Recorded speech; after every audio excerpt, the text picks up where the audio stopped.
Hello दोस्तों, welcome back to my YouTube channel JRV coaching centre. तो मैं आशा और उम्मीद करूंगा कि आप सभी स्वस्थ होंगे, मस्त होंगे और अपनी पढ़ाई में व्यस्त होंगे। तो आज की वीडियो में हम क्लास 10th वास्तविक संख्या के जो चैप्टर है उसके इम्पोर्टेंट क्वेश्चन देखेंगे। तो इस वीडियो में लास्ट तक बने रहिए। अगर आप चैनल पर नए हैं तो चैनल को सब्सक्राइब कीजिए ताकि जितने भी इम्पोर्टेंट क्वेश्चन हैं उनके वीडियोस आप तक सबसे पहले पहुंच जाएं। जो क्वेश्चन मैं कराने जा रहा हूं वो आपके बोर्ड एग्जाम 2027 के लिए बहुत ही इम्पोर्टेंट है। तो आइए वीडियो की शुरुआत करते हैं। अगर आप चैनल पर नए हैं तो चैनल को सब्सक्राइब कर लीजिए।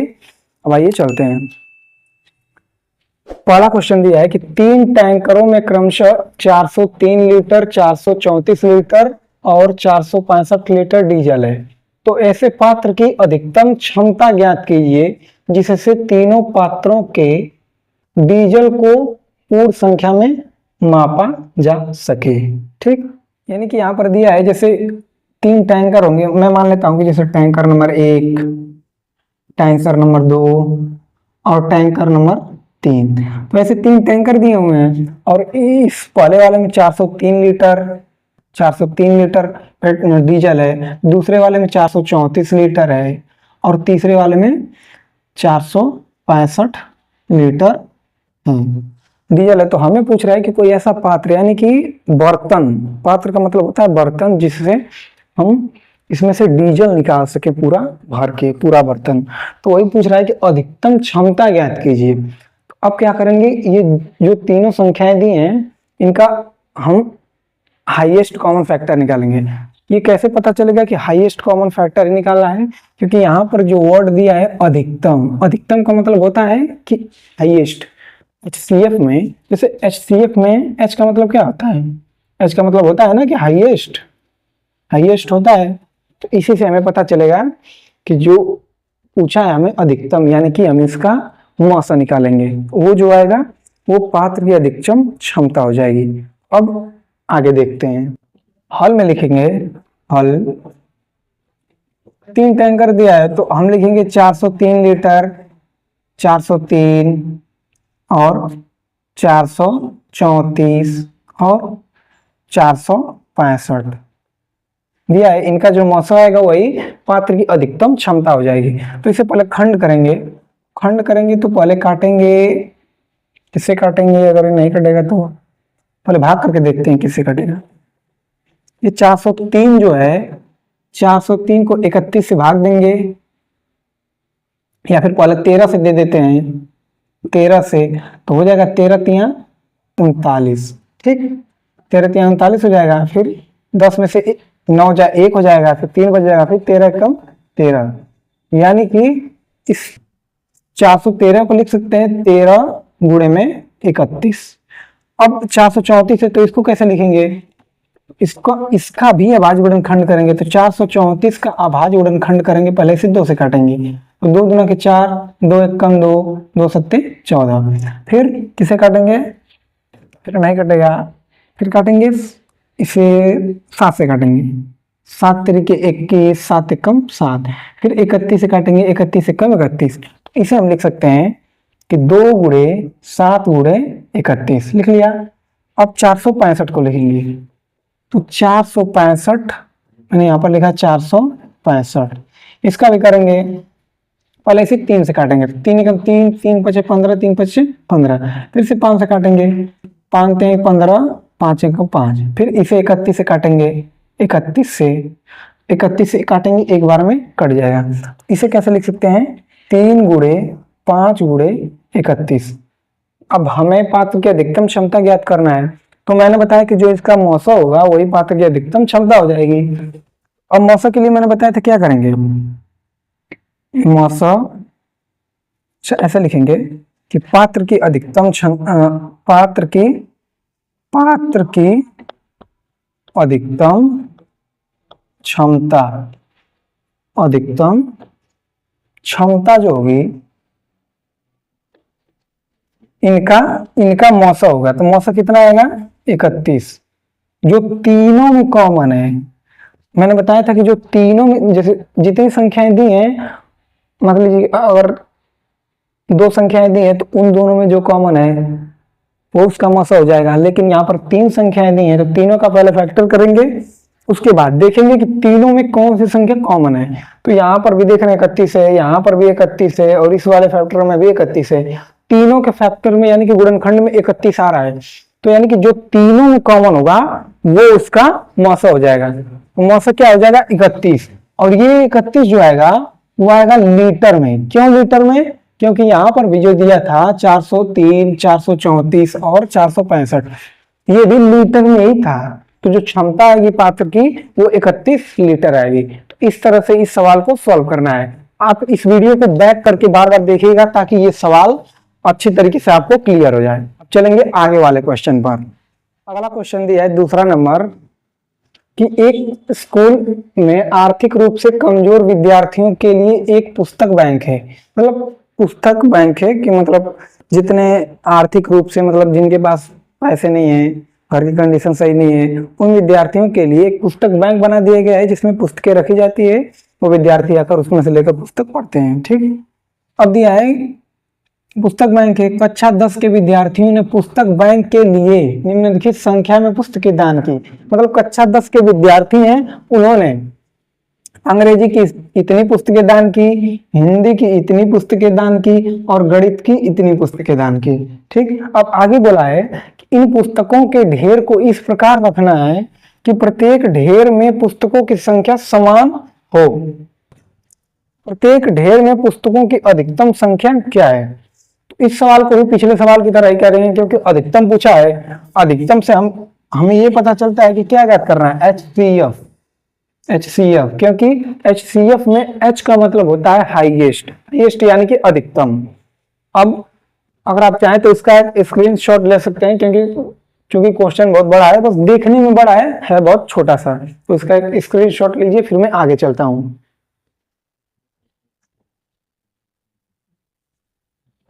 अब चलते हैं इस सवाल को आगे सॉल्व करने। अब क्या करेंगे, 96, 240 और 336 का मौसा ज्ञात करेंगे, वही हमारा आंसर हो जाएगा। तो अब लिखेंगे 96, 240 और 336, इसको करेंगे मतलब इन सब का फैक्टर करेंगे, फैक्टर के रूप में इसको लिख लेंगे। तो इसे कैसे लिख सकते हैं, 2 दूना के 4, दूना के 8, दूना के 16, दूना के 32, 32 से 96। ठीक, उसके बाद 240 का करेंगे। तो 240 को कैसे लिख सकते हैं, जैसे 240 को यहाँ पर लिख लेते हैं। अगर आपको ना थोड़ा अंक बड़ा लगे, कोई संख्या बड़ी लगे तो उसको ऐसे लिख के कर सकते हैं। पहले 2 से काटेंगे, 2 एकम 2, 2 दूना के 4, फिर 0, फिर 2 से काटेंगे, 2 छक्के 12, 0, फिर 2 से काटेंगे, 2 3 6, 0, उसके बाद फिर 2 से काटेंगे, 15 दूना के 30 हो जाएगा, फिर 3 से काटेंगे, 3 5 15, फिर 5 से काटेंगे, 5 का 5 हो जाएगा। तो अब जितना आया ये संख्याएं इनको आपस में गुणनफल के रूप में लिख लेंगे। तो 4 बार 2 है, 1 बार 3 है और 5 है। तो 2 गुणे 2 गुणे 2 गुणे 2 गुणे 3 गुणे 5, इसको ऐसे लिखते हैं, 5 और गुणे में 3 हो गया। अब 336 का भी इसी तरह करेंगे। 336 को यहाँ पर मैंने लिख दिया है। अब इसका भी गुणनखंड करेंगे तो 2 से काटेंगे, 2 एकम 2, 2 छक्के 12, 2 अट्ठे 16, उसके बाद 2 से काटेंगे, 2 अट्ठे 16, 2 चौके 8, फिर 2 से काटेंगे, 2 चौके 8, 2 दूना के 4, फिर 2 से काटेंगे, हो जाएगा 2 दूना के 4, 2 एकम 2, फिर 3 से काटेंगे, 3 से 21 हो जाएगा, फिर 7 से काटेंगे, 7 एकम 7 हो जाएगा। 4 बार 2 है, 1 बार 3 है और 7 है। तो 4 बार 2 यानी कि 2 गुणे 2 गुणे 2 गुणे 2 गुणे 1 बार 3 है और 7 है। तो आप चाहिए इसको आगे पीछे लिख सकते हैं। अब हम क्या करेंगे, अब इनका लॉसा निकालेंगे। जो लॉसा होगा ना वही पुस्तकों की न्यूनतम संख्या हो जाएगी। तो लॉसा कैसे निकालते हैं, सॉरी लॉसा नहीं, अब क्या करेंगे, इनका मौसा निकालेंगे। जो मौसा हो जाएगा वही पुस्तकों की अधिकतम संख्या हो जाएगी। मौसा के लिए मैंने बताया था जो तीनों में कॉमन है, मतलब जितनी भी संख्याएं दी हैं, मान लीजिए अगर एक तो नहीं, मतलब 2 से अधिक देंगी, ठीक ना, 2 या 2 से अधिक, तो यहाँ पर हमें 3 संख्याएं दी हैं, तो तीनों का फैक्टर करेंगे तो तीनों में जो कॉमन होगा वही उसका मौसा हो जाएगा। तो लिखेंगे पुस्तकों की अधिकतम अधिकतम पुस्तकों की अधिकतम संख्या बराबर क्या हो जाएगा, इनका मौसा। इनका मौसा कैसे निकालेंगे, यहाँ पर देखिए तीनों में 2 कॉमन है, यहाँ पर भी 2 कॉमन है, एक बार और 2 कॉमन है, एक बार और 2 कॉमन हो गया। उसके बाद देखिए यहाँ पर 3 कॉमन है, ठीक, कितना 1 2 3 4, 4 बार 2 कॉमन है, तो 1 2 3 यानी कि 2 गुणे 2 गुणे 2 गुणे 2, 4 बार 2 मैंने लिख लिया, यहाँ पर कॉमन है 2। उसके बाद 3 कॉमन है तो गुणे में 3 भी लिखेंगे, 3 हमने लिख दिया। अब इन सब का आपस में मल्टीप्लाई करेंगे। अब इसको मैं मिटा देता हूं ताकि, तो हो गया, तो हो जाएगा 2 दूना के 4 और ये भी 2 दूना के 4, 4 चौको 16 तिया 48। तो पुस्तकों की अधिकतम संख्या जो आ जाएगी वो आएगी 48 और यही हमारा फाइनल आंसर हो जाएगा। ठीक, ये हमारा फाइनल आंसर हो गया। अब चलेंगे आगे नेक्स्ट वाले क्वेश्चन पर। अगला क्वेश्चन दिया है 3रा नंबर कि प्रियंका और राजेश ने राष्ट्रीय एकता के लिए आयोजित साइकिल दौड़ में भाग लेने की योजना बनाई। उन्होंने एक खेल के मैदान के आसपास वृत्ताकार पथ पर अभ्यास करने का निश्चय किया।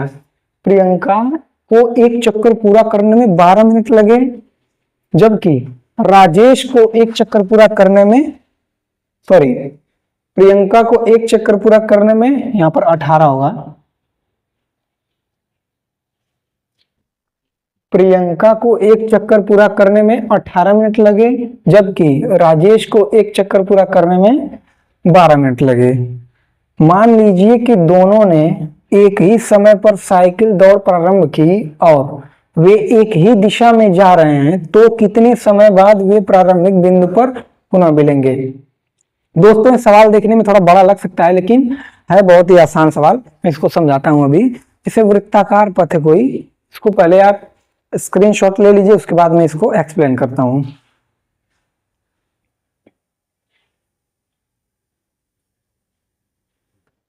आई होप कि आपने स्क्रीनशॉट ले लिया होगा। अब चलेंगे आगे। ये है कि प्रियंका को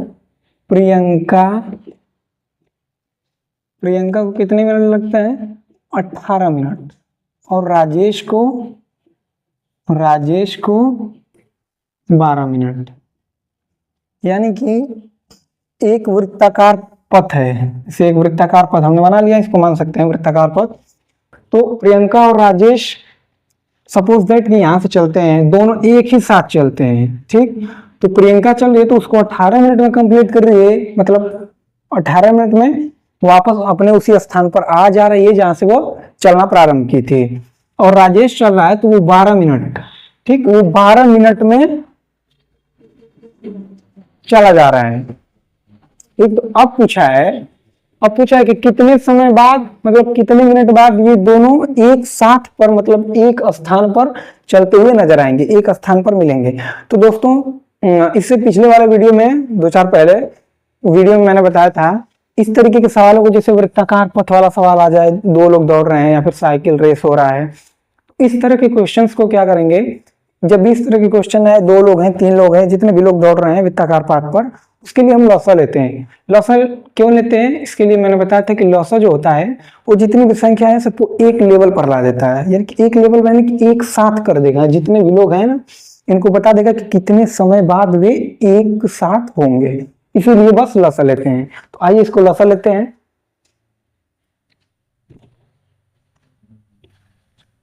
तो मैंने लिखा 18 और यहाँ पर लिखा 12। 18 को लिख सकते हैं 3 तरीके 9 दूना के 18, और 12 को लिख सकते हैं 3 दूना के 6 दूना के 12। अब यहाँ पर देखिए लॉसा निकालेंगे, लॉसा। तो लॉसा के लिए मैंने बताया था जो कॉमन है उसको तो लिखेंगे ही, जो कॉमन है 3 एक बार कॉमन है, एक बार 2 कॉमन है, इसको तो लिखेंगे ही। इसके अलावा जो बचता है सबका आपस में मल्टीप्लाई कर देंगे। अब क्या बच रहा है, 3 बच रहा है, 2 बच रहा है। 3 को मैंने लिखा और 2 को लिखा। अब इस सबका आपस में मल्टीप्लाई करेंगे तो हो जाएगा 3 दूना के 6 और 3 दूना के 6, 6 छक्का 36, यानी कि 36 मिनट। मिनट क्यों आएगा, क्योंकि सवाल भी मिनट में पूछा था। यानी कि 36 मिनट बाद वे एक साथ, मतलब एक साथ मिल जाएंगे एक दूसरे से, और ऐसा नहीं कि मिले रहेंगे, मतलब अब आगे बढ़ेंगे तो जो कम मिनट में जा रहा था वो अब आगे बढ़ जाएगा। मतलब सीधा समझिए कि 36 मिनट बाद वे एक ही स्थान पर दोबारा मिल जाएंगे। ठीक, तो ये हमारा आंसर हो जाएगा। ठीक, अब चलेंगे आगे नेक्स्ट वाले क्वेश्चन पर। अगला क्वेश्चन दिया है चौथा नंबर कि एक विद्यालय के खेल दिवस क्रियाकलापों में 3 साइकिल सवारों ने इकट्ठे साइकिल चलाना शुरू किया। मतलब एक साथ तीनों साइकिल सवार साइकिल चलाना स्टार्ट करते हैं और वे एक दिन में मैदान में 48 किलोमीटर, 60 किलोमीटर और 72 किलोमीटर साइकिल चला सकते हैं। यदि मैदान वृत्ताकार है और उसकी परिधि 360 किलोमीटर है तो कितने चक्करों के बाद वे दोबारा मिलेंगे? इसमें थोड़ा सा काम करना है।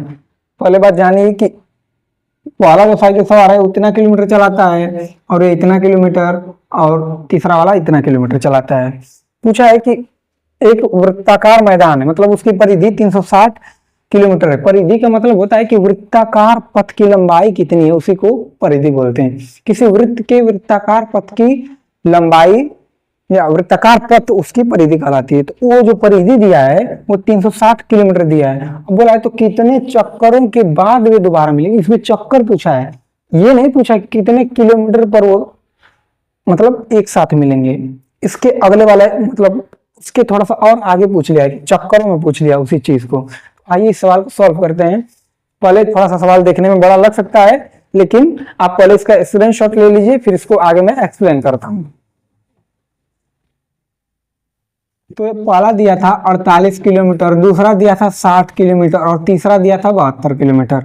तो जैसे मैंने पिछले वाले सवाल करवाया था जो 18 मिनट और 12 मिनट वाला, सेम टू सेम वैसा ही सवाल ये भी है। मतलब ये भी एक लेवल पर ला देगा कि कितने किलोमीटर बाद वो पुनः एक साथ मिलेंगे। फिर किलोमीटर निकलेगा, उसके हिसाब से अब आगे बढ़ेंगे तो मैं बताऊंगा कि कैसे चक्कर निकालेंगे कि कितने चक्कर बाद वे मिलेंगे। तो इसका पहले क्या करेंगे, इसको पहले फैक्टर करेंगे, अभाज्य गुणनखंड के रूप में लिखेंगे। पहले लिखेंगे 2 दूना के 4 दूना के 8, 8 6 48 होता है, 2 3 6 और कर लिया, 2 दूना के 4 दूना के 8, 8 दूना 16 16 16 3 48 हो जाएगा। और इसको होगा 2 दूना के 4 और 5 गुणे 3, यानी कि 2 दूना के 4, 4 पचे 20 और 20 3 60 हो जाएगा। ठीक, अब 72 कैसे लिख सकते हैं, 2 दूना के 4 दूना के 8, 8 होता है, फिर उसके बाद 8 9 72 होता है। तो एक बार ऐसे लिख लिया, 2 दूना के 4 दूना के 8, 8 और 3 तरीके 9, 8 9 72। अब क्या करेंगे, इनका लॉस ऑफ फाइंड करेंगे। तो लॉस ज्ञात करने के लिए मैंने बताया था कि जो कॉमन है उसको तो लिखेंगे ही, जो कॉमन है उसको तो लिखेंगे ही। यहाँ पर देखिए एक बार 3 कॉमन है तो एक बार 2, फिर एक बार और 2 कॉमन है, फिर एक बार तीनों में 3 कॉमन है। ठीक, उसके बाद देखते हैं और कोई कॉमन हो रहा है। और यहाँ पर देखिए, और किन्हीं 2 संख्याओं में, अगर किन्हीं 2 संख्याओं में भी कोई चीज कॉमन हो जाती है उसको भी ले लेंगे। अगर इन दोनों में कोई कॉमन है तो उठा लेंगे उनको भी, लेकिन अब है नहीं, ये तो तीनों कॉमन था ना, उसको तो मैंने लिया। या फिर इन दोनों में कोई कॉमन है उसको उठा लेंगे, या फिर इसमें और इस वाले में कॉमन है तो उसको उठा लेंगे। तो अब देखिए इसमें 2 है और यहाँ 48 वाले में भी 2 है, यानी कि एक बार 2 यहाँ से उठा लेंगे, एक बार 2 यहाँ से उठा लेंगे। ठीक, दोनों में कॉमन है तो एक बार 2 लिख देंगे। ठीक, जितने बार कॉमन रहेगा उसको एक ही बार लिखेंगे। अब क्या बचा, अब बचा 5 2 और 3, इन सब का भी आपस में मल्टीप्लाई करेंगे तो 5 दुना की 10, 10 3 30, 30 हो जाएगा। अब क्या करेंगे, 2 दूना के 4 3 12, 12 दूना के 24, 24 और मल्टीप्लाई में 30 हो जाएगा। 4 3 12, 2 3 6 7, 720। और ये 720 आएगा किलोमीटर में। क्यों किलोमीटर में, क्योंकि जो 48 60 और 72 दिया था ये भी किलोमीटर में ही दिया था। अब आगे देखते हैं कैसे लगेगा। हमारा लॉस जो आया है 720 किलोमीटर आया है। अब ये 720 किलोमीटर क्या है, 720 किलोमीटर में मतलब एक साथ मिल जाएंगे, लेकिन ये आंसर नहीं है। वो पूछा है कितने चक्करों बाद, यानी कि हमें जो आंसर चाहिए वो चक्करों में चाहिए, ना कि किलोमीटर में चाहिए। तो दिया था कि वृत्त के मतलब वृत्ताकार पथ की परिधि दिया था 360 परिधि, परिधि 360 किलोमीटर दिया था, और ये कितने किलोमीटर बाद मिल रहा है? 720 किलोमीटर बाद। ठीक, अब क्या करेंगे, जितने किलोमीटर बाद ये मिलेंगे, ठीक, उसको ऊपर रखेंगे, 720 रख लिया, तो चक्करों की संख्या कैसे निकलेगी?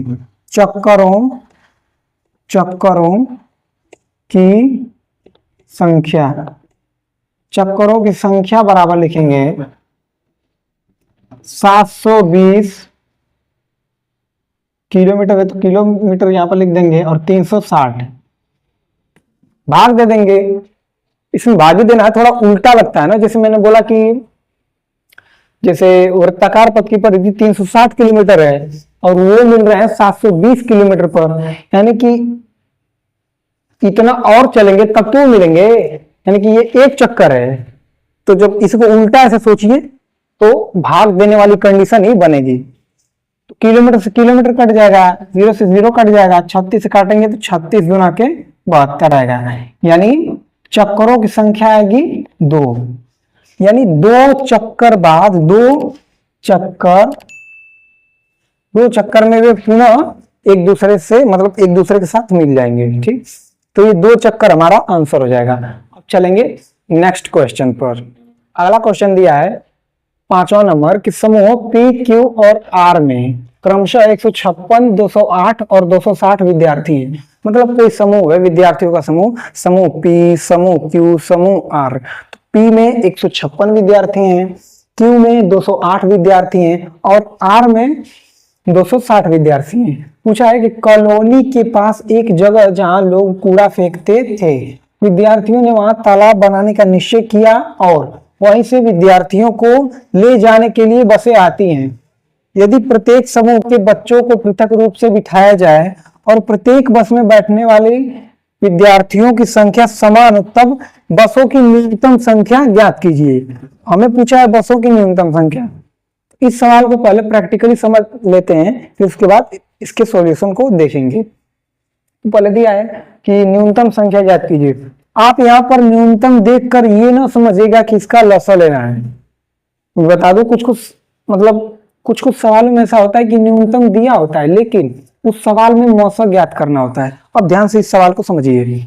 दिया है कि यदि प्रत्येक समूह, यहीं से पढ़ना है, यहीं से सवाल को समझना है और बाकी सब तो कहानी छापा है। तो यदि प्रत्येक समूह के बच्चों की पृथक रूप से बिठाया जाए, मतलब अलग अलग समूह है, इनको अलग अलग बसों में बिठाया जाता है और प्रत्येक बस में बैठने वाले विद्यार्थियों की संख्या समान हो, यानी कि प्रत्येक बस में समान संख्या में विद्यार्थी बैठ रहे हैं। सपोज दैट जितने भी विद्यार्थी बैठ रहे हो, अगर एक बस में सपोज 10 विद्यार्थी बैठ रहे हैं तो दूसरी वाली बस में भी 10 विद्यार्थी, तीसरी वाली बस में भी 10 विद्यार्थी, ऐसे ऐसे करके बैठ रहे हैं। तो हम क्या करेंगे, तो जितने भी विद्यार्थी हैं इनका मौसम निकालेंगे। मौसम कैसे निकालेंगे, दिया ना कि मैं क्रम से इतने विद्यार्थी हैं, इन विद्यार्थियों को लिख लेंगे, इनका मौसम निकालेंगे। क्योंकि बस जो होगा वो जैसे समझिए बस बाहर की चीज है और विद्यार्थी को उसमें अंदर बिठाना है, तो अंदर बिठाना है तो जो मौसम निकालेंगे वो मौसम भी अंदर की ही चीज होती है। तो जो मौसम जो निकल जाएगा वो अंदर की चीज होती है। तो वो जो अंक आएगा, मतलब जो संख्या निकल कर आएगा मौसम, वो ये बताएगा कि बस के अंदर कितने विद्यार्थी बैठेंगे। बस यही समझना है। ठीक, अब आगे इसको सॉल्व करते हैं। क्योंकि क्वेश्चन देखने में थोड़ा बड़ा लग रहा है, मैं समझा दूंगा, समझ में आ जाएगा बहुत ही इजी तरीके से। देखने में बड़ा है, आप पहले इसका एक स्क्रीनशॉट लीजिए, फिर इसको आगे देखते हैं।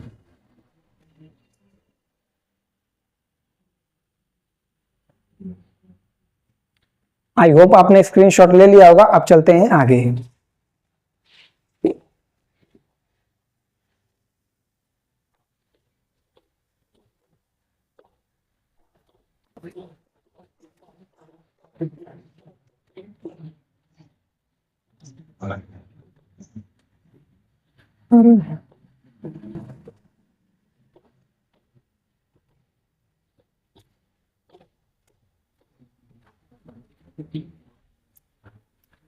विद्यार्थियों की संख्या दिया था 156, 208 और 260, यही दिया था।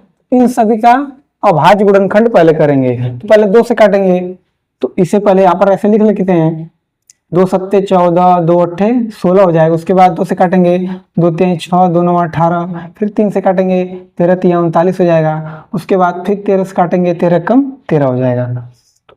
इसे कैसे लिखेंगे कि 2 गुणे 3 गुणे 13, ऐसे लिख लिया मैंने। अब उसी प्रकार 208 का करेंगे, तो 208 का कीजिए, 208 को भी वैसा ही लिखेंगे। इसके बाद 2 एकम 2, 0 2 चौके 8, फिर 2 से काटेंगे, 2 पच्चे 10, फिर 2 दूना के 4, फिर 2 से काटेंगे, 2 दूना के 4 हो जाएगा। उसके बाद 2 छक्के 12 हो जाएगा, फिर 2 से काटेंगे, 13 दूना के 26 हो जाएगा, फिर 13 से काटेंगे, 13 कम 13 हो जाएगा। इसे भी लिख लेंगे 2 गुणे 2 गुणे 2 गुणे 2 गुणे 13 हो गया। अब 260 को लिखेंगे। 260 को कैसे लिखेंगे? 260 को काटेंगे, 2 से 2 एकम 2, 2 3 6 0, फिर उसके बाद 2 से काटेंगे, 2 छक्के 12, 2 पच्चे 10 हो जाएगा। फिर 5 से काटेंगे, 13 पच्चे 65 हो जाएगा। फिर 13 से काटेंगे, 13 कम 13, फिर 2 गुणे 2 गुणे 5 गुणे 13, इसको मैंने लिख लिया। अब इनका जो मौसम निकालेंगे, मौसम का कितना आएगा? मौसम आएगा 13, यानी कि जो तीनों में कॉमन है। तो यहाँ पर भी 2 है, तो इसको 2 लिख लिया। फिर यहाँ पर भी एक बार और 2 कॉमन हो रहा है, तो इसको भी लिख लिया। उसके बाद यहाँ पर 13 कॉमन है तीनों में, इस 13 को लिख लिया। अब मल्टीप्लाई करेंगे, 2 दूना के 4, 13 चौक को 52 हो जाएगा। यानी कि ये विद्यार्थी है, ये विद्यार्थियों की संख्या है, मतलब उतने, यानी कि इतने विद्यार्थी हर बस में बैठेंगे। ठीक।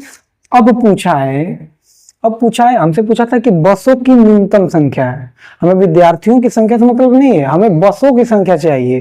ठीक।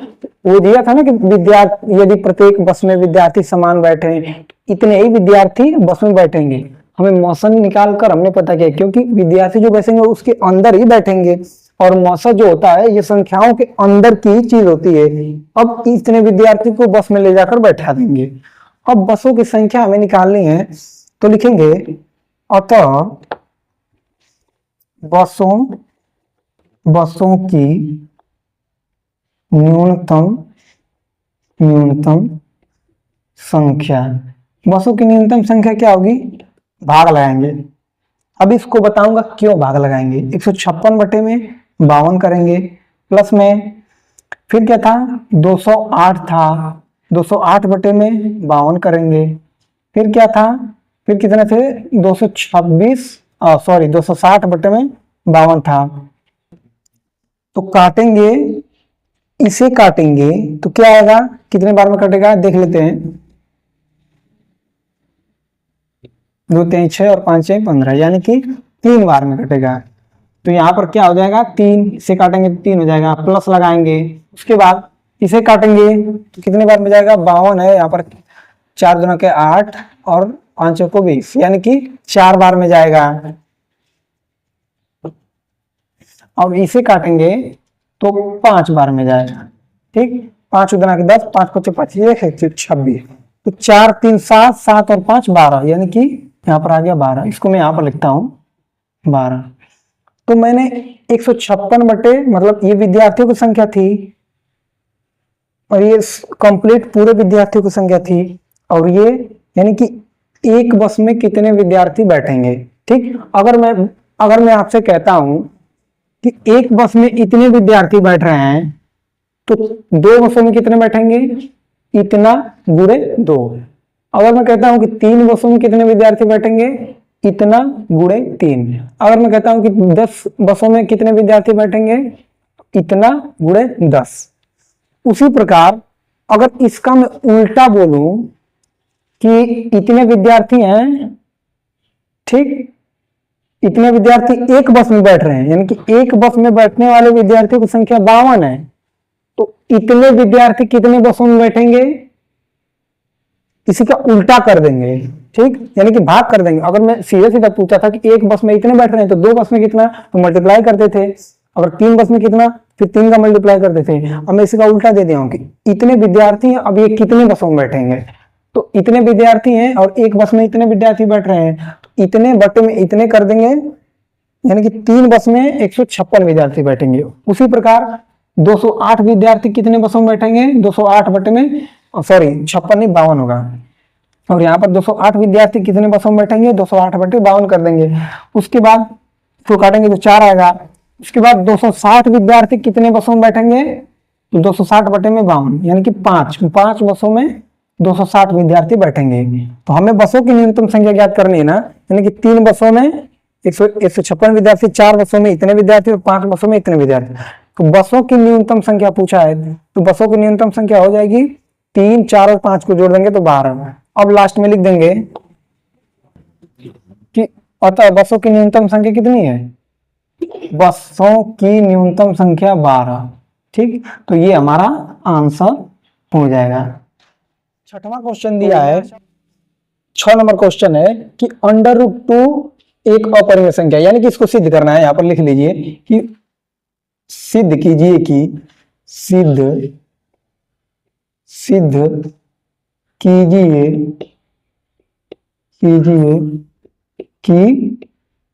√2, अब यहां से सिद्ध कीजिए कि √2 एक अपरिमेय संख्या, इसको हमें प्रूफ करना है। तो इसको सिद्ध करना है तो क्या करेंगे, हॉल में लिखेंगे। हॉल में एक बात मैं बता दूं कि ये बोर्ड एग्जाम 2027 के लिए बहुत ही इंपॉर्टेंट क्वेश्चन है, क्योंकि हर साल ये क्वेश्चन 2 से 3 नंबर में आता है, जो कि बहुत ही इंपॉर्टेंट है। अगर आप एक भी क्वेश्चन स्किप नहीं करते हैं और क्लास 10th में मैथ वाले सब्जेक्ट में 100 आउट ऑफ 100 लाना चाहते हैं, तो आपको एक भी क्वेश्चन छोड़ना नहीं होगा। तो ये भी क्वेश्चन बहुत ही इंपॉर्टेंट है, 2 से 3 नंबर में आएगा। तो चलिए इसको देखते हैं कैसे सिद्ध करेंगे। दिया है कि सिद्ध कीजिए कि √2 एक अपरिमेय संख्या है। तो पहले हम हल में लिखेंगे या फिर उत्पत्ति लिख देंगे। इसका उत्पत्ति में क्या लिखेंगे कि माना √2 उसका उल्टा मानेंगे, यानी कि अपरिमेय दिया है तो इसको मानेंगे परिमेय, क्योंकि तरीका ही यही है। माना √2 एक परिमेय संख्या है। माना √2 एक परिमेय संख्या है, तो जब ये परिमेय संख्या है तो इसे ऐसा लिख सकते हैं। अब लिखेंगे इसलिए √2 बराबर a/b या p/q, जो भी आपकी इच्छा हो, तो इसे p/q के रूप में या फिर a/b के रूप में लिखा जा सकता है। जब परिमेय संख्या की परिभाषा होती है ना कि वे संख्याएं जिन्हें p/q के रूप में लिखा जा सके या फिर भिन्न के रूप में लिखा जा सके, तो मैंने इसको माना कि a/b आप p/q या फिर m/n भी कर सकते हैं या फिर x/y भी कर सकते हैं। अब अभी ब्रैकेट में लिखेंगे जहां a तथा b सह अभाज्य संख्याएं हैं। जहां a तथा b अभाज्य संख्याएं हैं, मतलब संख्या दिया था अंडर रूप में और मैंने इसे a/b के रूप में लिख लिया, तथा जहां a तथा b अभाज्य संख्याएं हैं। अभाज्य संख्याएं का मतलब जिनका मौसा 1 होता है। तो ऐसी 2 संख्याएं जिनका मौसा 1 होता है वे अभाज्य संख्याएं कहलाती हैं। तो अब आगे लिखेंगे, अब दोनों पक्षों का वर्ग करेंगे। दोनों पक्षों का वर्ग करने पर, तो जब दोनों पक्षों का वर्ग करेंगे तो ये हो जाएगा √2 उसका स्क्वायर बराबर में a/b इसका स्क्वायर। ठीक, तो अब इसे आगे सॉल्व करते हैं। तो √2 का जब स्क्वायर करेंगे तो √2 से ये 2 मतलब कट जाएगा, तो केवल 2 बचेगा, बराबर में a का स्क्वायर हो जाएगा और बटे में b का स्क्वायर हो जाएगा। इसको अगर आपको ना समझ आए तो इसको √2 गुणे √2 लिख लीजिए। 2 बार दिया है ना, उसके मतलब पावर 2 है। इसका मतलब कि यहाँ पर जो संख्या लिखी जाएगी वो 2 बार लिखी जाएगी। तो यहाँ पर √2 है, √2 गुणे √2 मैंने लिख लिया। उसके बाद इसे कैसे लिख सकते हैं, इसे एक कौड़ी बनाइए क्योंकि गुणे के फॉर्म में है, तो इन दोनों के बदले एक कौड़ी बनाइए और एक ही कौड़ी में 2 बार 2 लिख दीजिए, क्योंकि यहाँ पर भी 2 है, यहाँ पर भी 2 है। अब कौड़ी का जोड़ा बन जा रहा है, कौड़ी के अंदर जो भी संख्या है उनका जोड़ा बन जा रहा है, तो यही 1 2 यहाँ पर निकलेगा, तो यही प्रोसेस से यहाँ पर 2 आया है। ठीक, अब आगे देखते हैं। अब इसको इधर पक्षांतर करेंगे b² को, और जिस टाइम इसको इधर पक्षांतर करेंगे उसी टाइम इसको इधर पक्षांतर करेंगे। a² को x² रहने देंगे और बटे में 2 कर देंगे। अब क्या बोलेंगे कि चूंकि a² 2 से विभाज्य है, इसलिए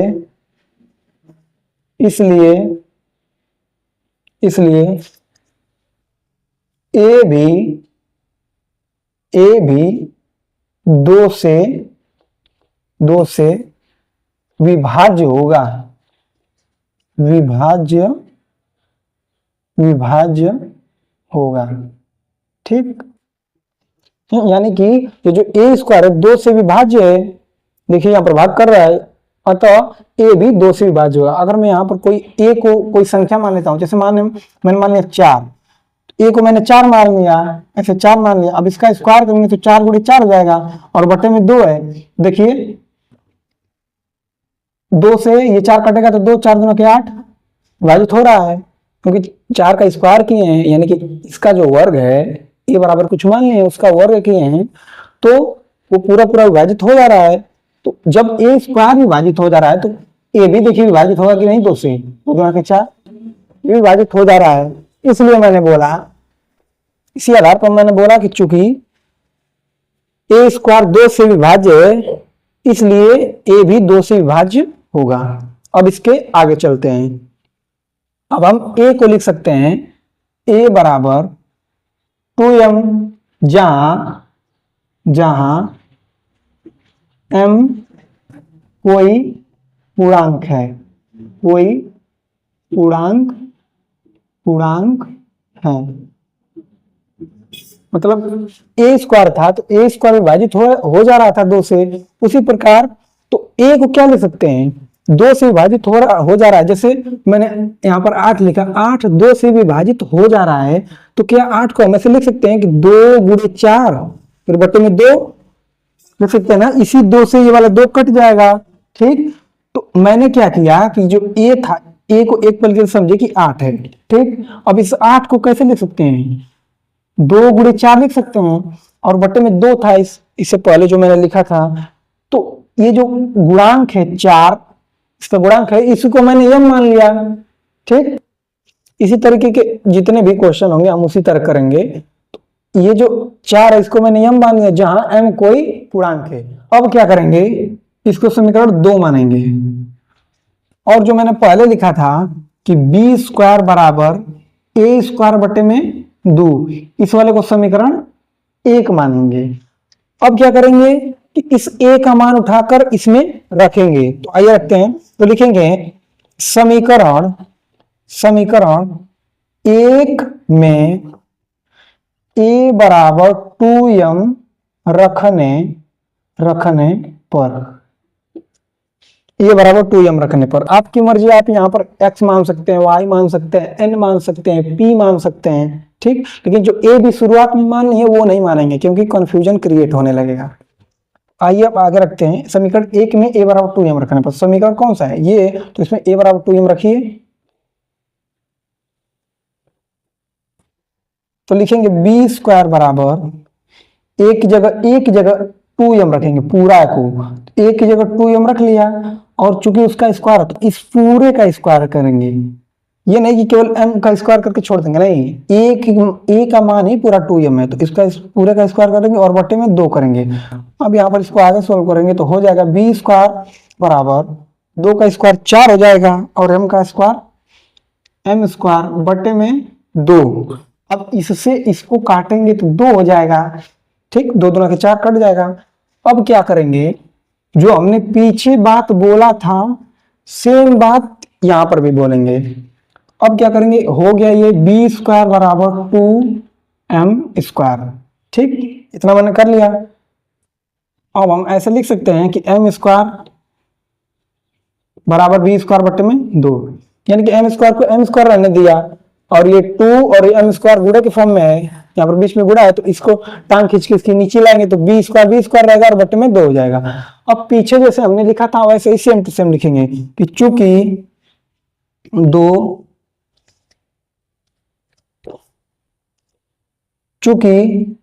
बी स्क्वायर 2 से विभाज्य है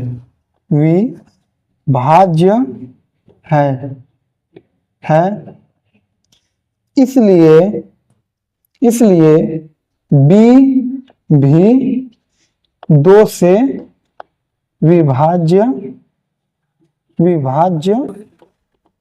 होगा। चूंकि बी स्क्वायर 2 से विभाज्य है इसलिए बी भी 2 से विभाज्य होगा। अब इसके आगे देखते हैं। अब हम लिखेंगे कि चूंकि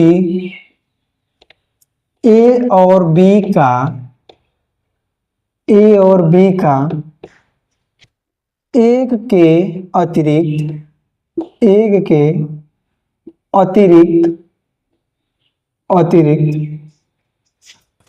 एक अन्य गुणनखंड 2 भी है,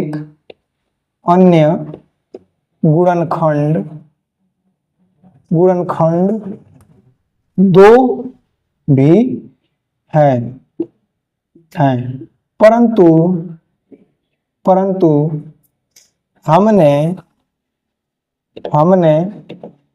माना था कि ए तथा बी सह अभाज्य संख्याएं ए तथा बी सह अभाज्य संख्याएं हैं। चूंकि ए और बी का एक के अतिरिक्त एक अन्य गुणनखंड 2 भी है, परंतु हमने क्या माना था, हमने माना था कि ए तथा बी सअभाज्य संख्याएं हैं। ठीक, तो अब इसके आगे लिखेंगे कि यह विरोधाभास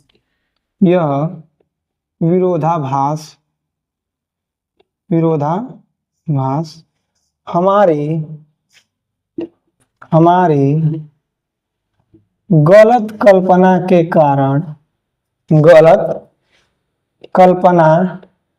कल्पना के कारण हुआ है,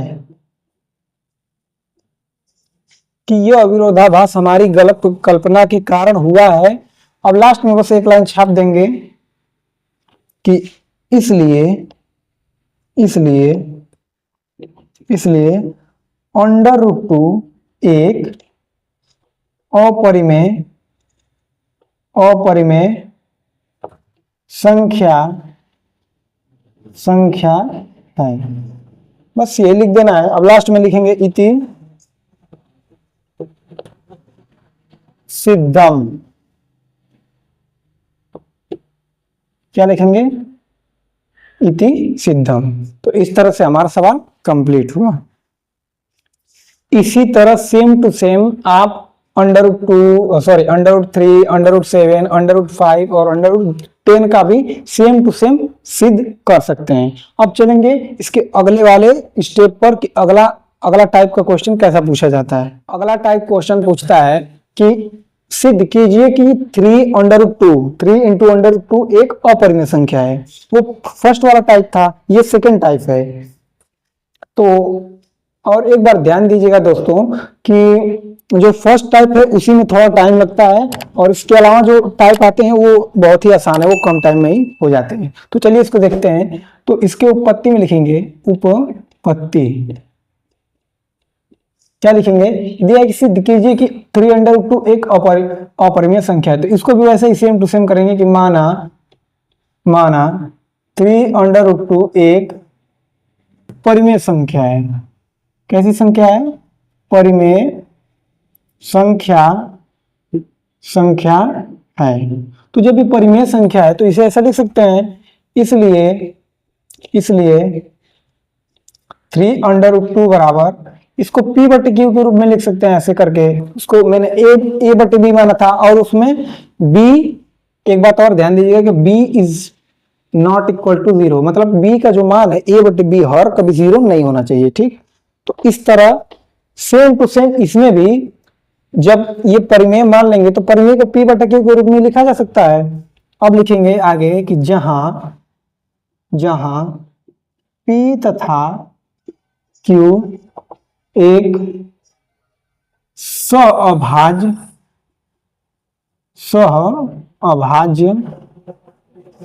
अभाज्य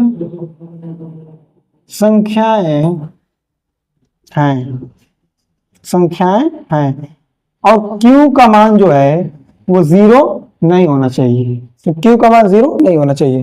अब आगे देखेंगे, अब क्या करेंगे, इसको उस साइड पक्षांतर करेंगे, √2 को इसी तरह रहने देंगे, p बटे q को इसी तरह रहने देंगे, और 3 को नीचे लाएंगे। 3 और √2 के बीच में गुणा का साइन है, 3 इधर आएगा तो बटे में हो जाएगा। अब चूंकि ये p तथा q एक पूर्णांक भी है, ठीक, तो अब लिखेंगे यहां 3p और q, 3p और q ये तीनों पूर्णांक हैं, पूर्णांक q पूर्णांक है, इसलिए p बटे 3q एक परिमेय संख्या है, इसलिए √2 भी एक परिमेय संख्या होगी,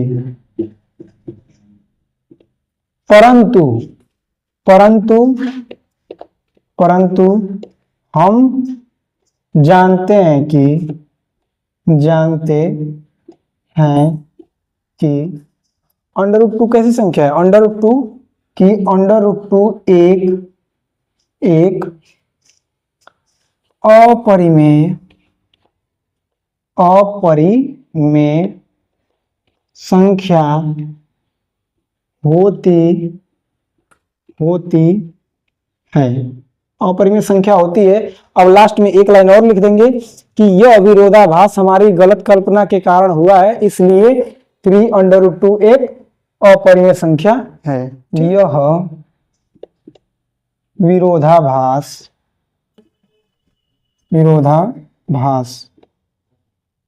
मतलब मिसअंडरस्टैंडिंग हमारी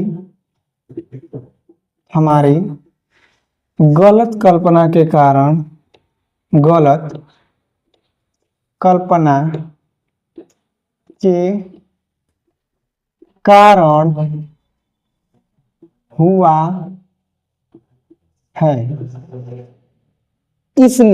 है, इसलिए 3√2 एक अपरिमेय संख्या है, इसलिए 3√2 एक अपरिमेय संख्या है। तो इस तरह ये भी सवाल सिद्ध हो गया। अब चलेंगे इसके अगले वाले टाइप पर। 8वां नंबर क्वेश्चन दिया है, इसका थर्ड टाइप कि सिद्ध कीजिए कि 5 माइनस √3 एक अपरिमेय संख्या है। तो इसे भी सेम टू सेम वैसे ही करेंगे।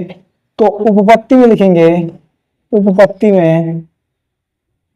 में लिखेंगे कि माना, वही चीज मानेंगे जैसे पिछले वाले सवालों में हमने किया था, माना 5 माइनस √3 एक अपरिमेय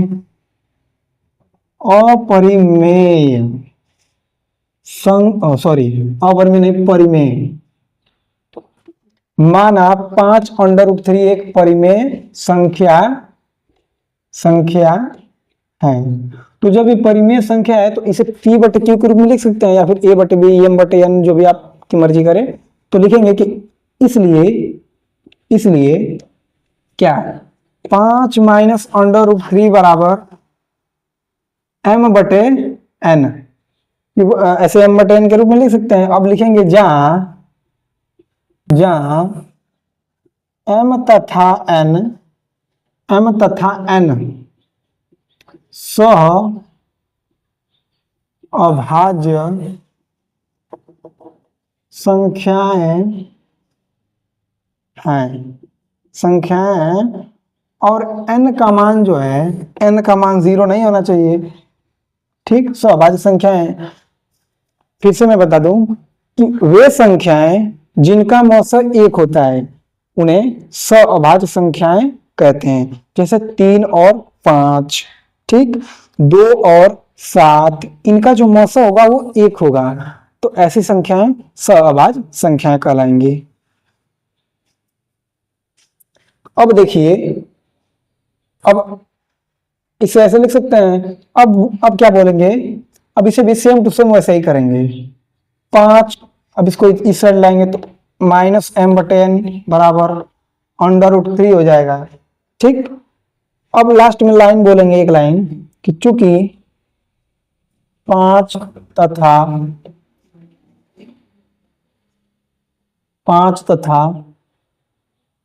m बटे n परिमेय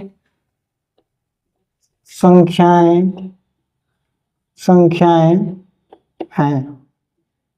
क्यों परिमेय संख्याएं? क्योंकि इसका अगर अंतर भी करेंगे तो परिमेय ही आएगा। क्योंकि जैसे मैंने लिखा 4, तो ये भी 4 एक परिमेय संख्या है, और 2 लिखा, 2 भी परिमेय संख्या। अगर 4 माइनस 2 करेंगे तो 2 आएगा, क्योंकि 2 भी परिमेय संख्या है।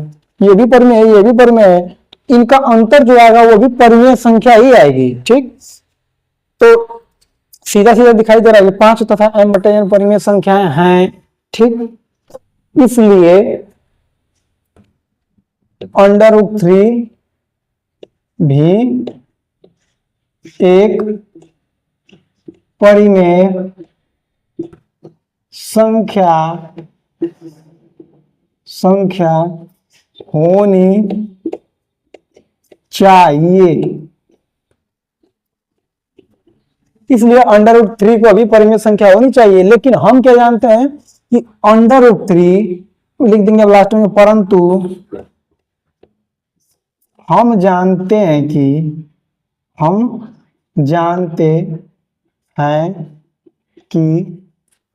अंडर रूट 3 एक अपरिमेय संख्या है। इसलिए परंतु हम जानते हैं कि अंडर रूट 3 एक कैसी संख्या है? अपरिमेय संख्या है। तो अब लास्ट में एक लाइन बोल देंगे, यह विरोधाभास हमारी गलत कल्पना के कारण हुआ है, क्योंकि परिमेय संख्या अपरिमेय संख्या के बराबर नहीं हो सकती। ठीक, तो अब लिख देंगे जो लाइन बोला हूं कि अतः ये विरोधाभास हमारी गलत कल्पना के कारण हुआ है। अब लास्ट में एक और लाइन लिख देंगे, अतः या फिर इसलिए 5 माइनस अंडर रूट 3 एक अपरिमेय संख्या है, इति सिद्धम। इस तरह करके आप ऐसे सवालों को कर सकते हैं। ये आपके लिए होमवर्क है। ऐसे ही सवाल है, बस जहां पर माइनस था वहां पर प्लस हो गया है, उसको पक्षांतर करके अंडर रूट वाले जो संख्याएं हैं, अंडर रूट वाली संख्याएं जो अंडर रूट में, उसको एक साइड करेंगे और बाकी सबको एक तरफ कर देंगे। आपका मर्जी, आप p बटे q मानिए, m बटे n मानिए, इस तरह आप इसे प्रैक्टिस कर सकते हैं। तो ये आपके लिए होमवर्क रहेगा। ठीक, तो फाइनली आपका ये चैप्टर यहीं पर कंप्लीट होता है। तो इस वीडियो को आप बार बार देखिएगा, बार बार जो क्वेश्चन ना है उसको प्रैक्टिस कीजिएगा। तब तक मिलेंगे नेक्स्ट वीडियो में और बहुपद वाले चैप्टर के साथ एक नए जोश और उम्मीद के साथ मिलेंगे। तब तक के लिए जय हिंद, जय भारत। Thanks for watching.